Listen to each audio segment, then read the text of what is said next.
Hii ni Kakwale TV. Karibu kusini magharibi mwa Tanzania kwenye mpaka wa Zambia, ambapo hapa kuna lulu iliyojificha.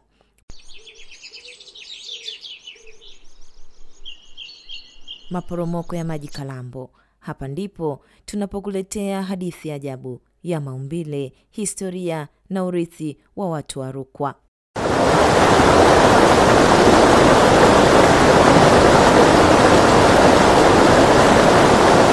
Maporomoko ya Kalambo yaliyopo kijiji cha Kapozwa, kata ya Kisumba, wilayani Kalambo, mkoani Rukwa, yanatokana na mto Kalambo ambao ni mpaka wa Tanzania na Zambia. Maporomoko ya maji haya ukiachilia kuwa ni ya pili baada ya yale ya Tugela, Afrika ya Kusini, lakini pia ndiyo maporomoko pekee yanayogawa mpaka wa nchi mbili za Tanzania na Zambia.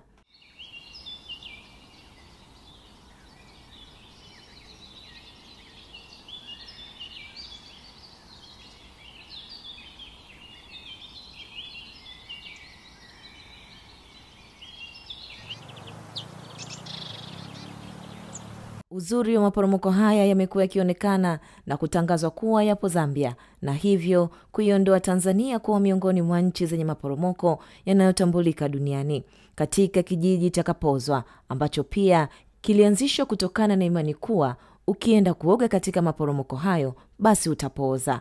Kwa kuambiwa hivyo, wananchi wenye eneo hilo walipatia kijiji jina la Kapozwa. Maporomoko ya Kalambo yana kina cha mita zaidi ya 200 na yanatiririsha maji yake katika eneo la urefu wa kilomita 5 kabla ya kuingia ziwa Tanganyika katika kijiji cha Kipwa. Ukubwa wake umechagizwa na miingiliano ya maji ya mito mikubwa miwili, yani mto Kalambo na mto Limba, pamoja na mito midogo midogo ya misimu. Maporomoko haya uporomosha maji yake bila kugonga miamba kwa zaidi ya 50% hadi yatuapo chini, ambapo hutengeneza mto mwingine wa maji unaokwenda kumwaga maji hayo katika ziwa Tanganyika baada ya kilomita chache. Chini ya maporomoko hayo ni korongo la Kalambo ambalo lina upana wa takriban kilomita 1. Ili kufika kujionea maporomoko haya yapo kilomita 120 kutoka Sumbawanga mjini, na barabara hufikika kwa wepesi.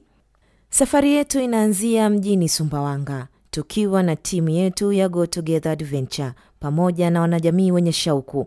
Tunasafiri kuelekea Kalambo, eneo lenye historia ndefu na mandhari ya kuvutia.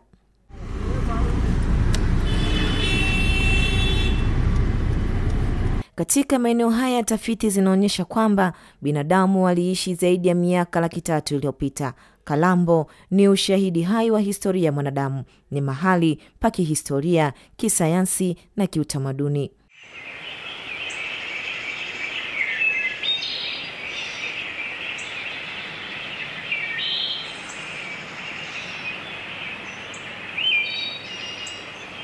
Awali ilidhaniwa kwamba kina cha maporomoko ya mto Kalambo ni zaidi ya mita 300, lakini baada ya kupimwa na wataalamu miaka ya 1920 inakadiriwa kuwa kina chake ni zaidi ya mita 200. Vipimo vya mwaka 1956 vimetoa matokeo yanayoonyesha kuwa yana kina cha mita 221 na upana wake ni kati ya mita 3.6. Wataalamu wa Malikale wanaeleza maporomoko ya mto Kalambo kuwa ni eneo lenye umuhimu wa kipekee barani Afrika, na kwamba ni hazina kubwa kihistoria, ikiwa na ushuhuda wa shughuli kadhaa zilizokuwa zikifanywa na binadamu katika eneo hilo zaidi ya miaka 300 iliyopita. Baadhi ya mabaki yenye vielezo vya kihistoria yalifukuliwa mwaka 1953 na mvumbuzi John Desmond katika eneo hilo.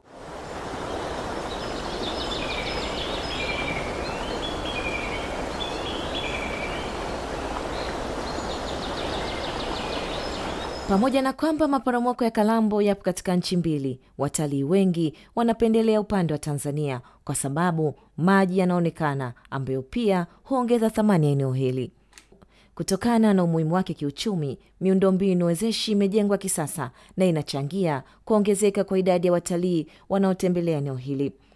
Kutokana na sababu hiyo, wadau wa utalii wanatoa wito kwa wawekezaji kuwekeza kwenye utalii wa kambi ili kuwawezesha watalii kulala badala ya kuja na kuondoka siku hiyo hiyo. Ombi langu ni kwamba iendelee kuweka mikakati mbalimbali ya kuhakikisha vile vivutio vilivyopo katika mkoa wetu wa Rukwa ambavyo ni urithi usioshikika, lakini pia hivi ambavyo vinaonekana kwa macho viweze kutangazwa zaidi ili ulimwengu uweze kujua.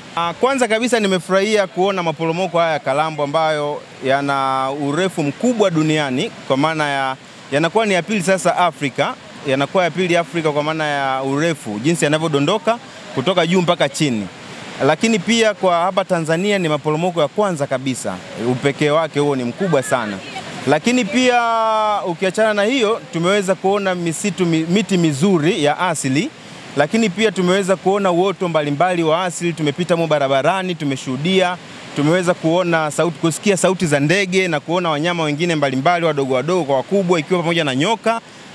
Serikali ingefanya juhudi zaidi, tunatambua juhudi zao, tunathamini, lakini ingefanya juhudi zaidi. Hizi ngazi nadhani zinaishia maeneo haya, kwa hiyo wangejitahidi ziweze kufika chini, ili angalau hata kwa kipindi hiki cha masika watu wanapokuja katika maeneo haya waweze kufika mpaka chini zaidi, ambapo kwa masika imekuwa ni kizuizi kwamba uwezi kufika chini kulingana na utelezi. Lakini sababu nyingine pia naweza kudhani ni ngazi, kwa sababu zinaishia maeneo haya. Zingefika chini zaidi ingetusaidia na kutuwezesha watalii tunapokuja maeneo haya tukafika chini zaidi kwa urahisi, na pia tukaweza kuona mandhari nzuri na kivutio ambavyo vipo nchini kwetu Tanzania. Nilikuwa sijawahi kujua kama kuna migomba pori, nimekuja kuona Kalambo Forest, nimeona vipepeo, nimeona nyoka.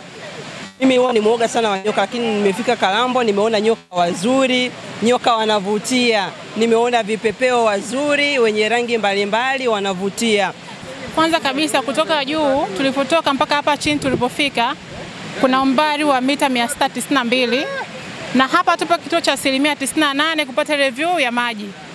Kutoka juu mpaka chini tuna urefu wa ngazi 1270.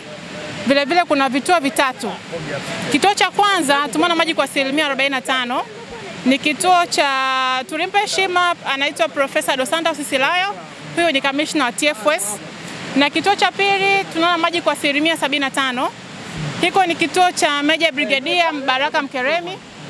Yeye tulimpa heshima kituo hiko kwa sababu alifanikiwa kutoka chini mpaka juu anakimbia bila kupumzika. Na hapa tulipo sasa ni kituo cha tatu. Tunaona maji kwa 98%. Hiki ni kituo cha Mheshimiwa Hamis Kigwangalla. Yeye alikuwa ni waziri wa kwanza wa maliasili na utalii kufika katika eneo hili. Uzuri wa maporomoko haya yamepambwa na uoto wa asili, mimea na wanyama pamoja na ndege.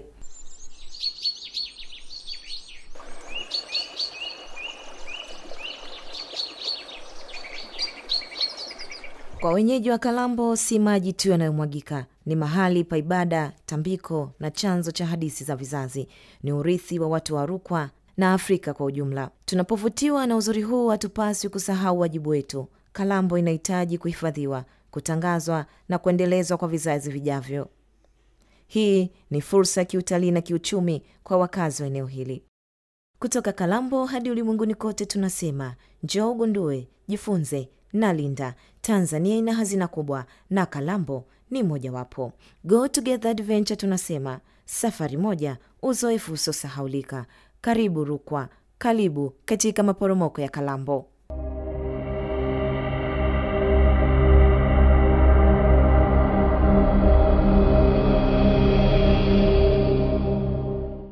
Ili kuwa wa kwanza kupata habari, matukio, michezo na burudani kila siku kutoka Kakwale TV, bofya neno subscribe kisha alama ya kengele. Usikose.